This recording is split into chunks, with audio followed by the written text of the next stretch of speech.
Hi there, I'm Sipo from Robeco's Global Multi-Thematic Strategy. Today we're talking all things energy.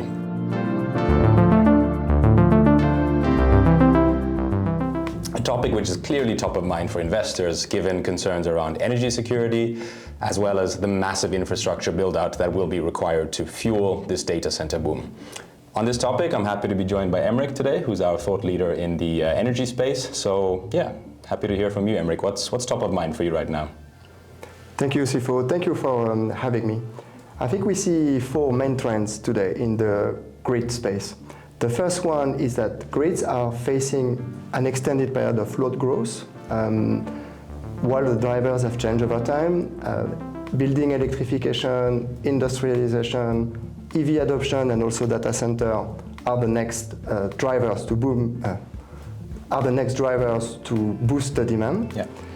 The second topic is energy security. This is today at the top of the political agenda, at least in Europe.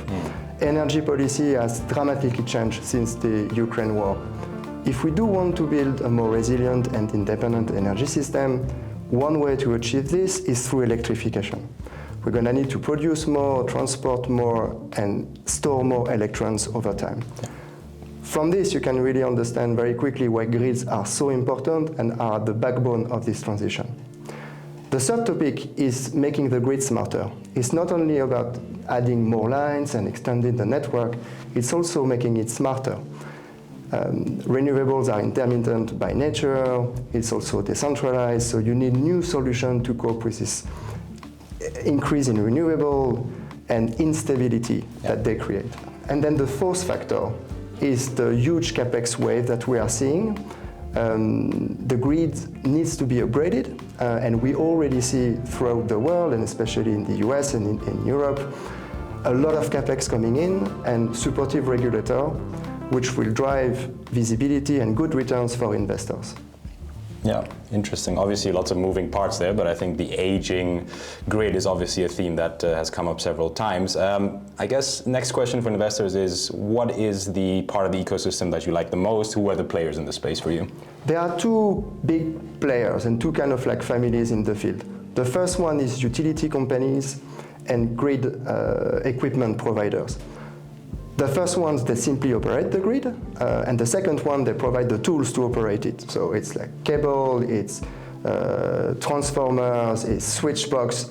It's all these players in the value chain that helps to increase and expand the network. That's the first family. The second one is all the software and AI and, let's say, more global tech operators that will provide system to stabilize the grid, whether it's through arbitrage, whether it's through managing a little bit more the supply and imbalance of the grid on a real-time basis. To your point, we've seen recently in the last sort of 12 to 18 months that there's been a really tight supply chain for a couple of the, let's say, critical components for these grid infrastructure, so cables, transformers. So I guess my question to you is, why is now the opportune time to invest in the space? I think there are two main reasons. The first one is that the fragility of the grid has been exposed recently, either through extreme weather events, but also energy shocks.